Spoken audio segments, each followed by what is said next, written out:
Johnson, we're looking down 10. This is where it'll start Thursday morning just after 8:30. There's number 1, 2, and 3 in the world, Scheffler, Rory, Xander.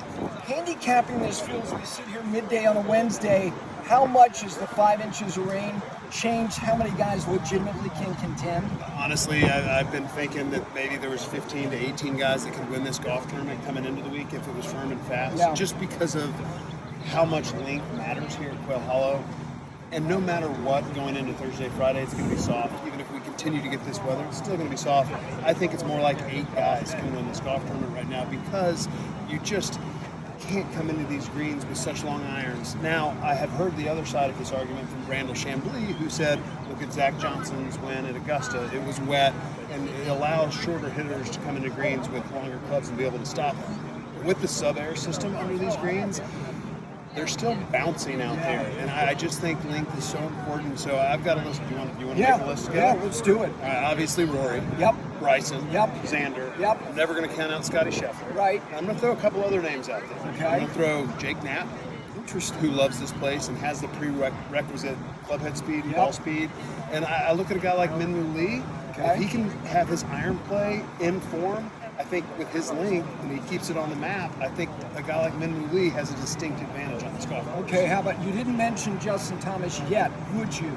Is he in the 8? Because of his form coming in, absolutely JT's in there. Okay, the Jordan Spieth, what he needed for all of this to conspire in his direction, how much is it negated? Look, he's got enough pop in the bat, but he's got to drive it in the fairway. Does he have to have an exceptional driving week to have a shot? He does, but when you look back just 2 weeks ago, his last start at the Byron Nelson, he did have an exceptional driving week. That golf course was wet too, had a lot of rain at the Byron Nelson there. And so I think the way he drove it there, if he can continue that performance that he had Sunday with the 62, yes, I give him an outside shot to be in that top 10 favorites. Okay, you and I both thought Bryson, we had him as our pick. Are you more emboldened, and are you even more bullish on him now than you were 3 days ago? 100%. So am I.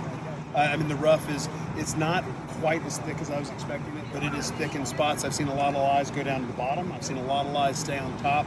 Either way, Bryson has such an advantage out of that rough with his higher setup. Yes. I think he has, like he did at Pinehurst, out a lot of that gnarly lies. He can play it.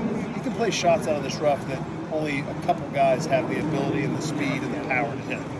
You have been worked to the bone already, and it's only Wednesday. You took a digger earlier today with your working boots on.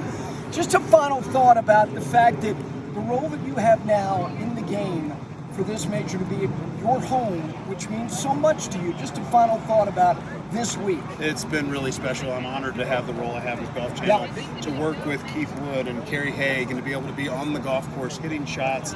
It's a real pleasure, and I love this golf course. I love the game, and to be able to share some insights about green complexes and tee shots, it's incredible, and I can't wait for Thursday to get going.